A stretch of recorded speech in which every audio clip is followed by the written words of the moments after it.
right, everybody, today we're going to practice dividing by taking out groups of 10. So we have our division problem here. This says 43 divided by 3.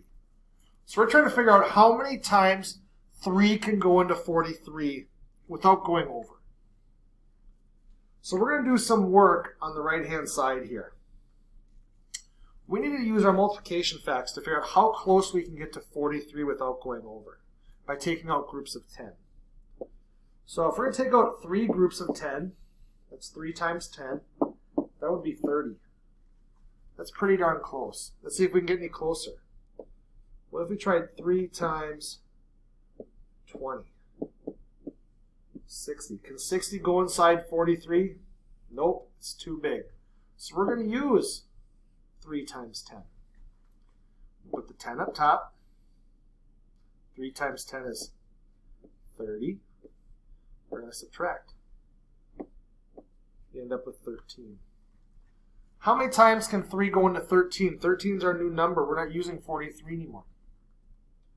Well, if we do our multiplication facts, 3 times 1 equals 3. 3 times 2 equals 6. Right, you can keep going until you hit 13 or you go over it. Well, I know some of my facts, so I'm going to try 3 times 4. That gives us 12. Let's try one more. 3 times 5. But that equals 15. You know what? That's too big because we went over. We want to use 3 times 4. So 3 times 4 equals 12. We subtract, we get 1. See how this number is smaller than the number we were dividing by? 3 can't go into 1, so we know we're done. That's going to be our remainder.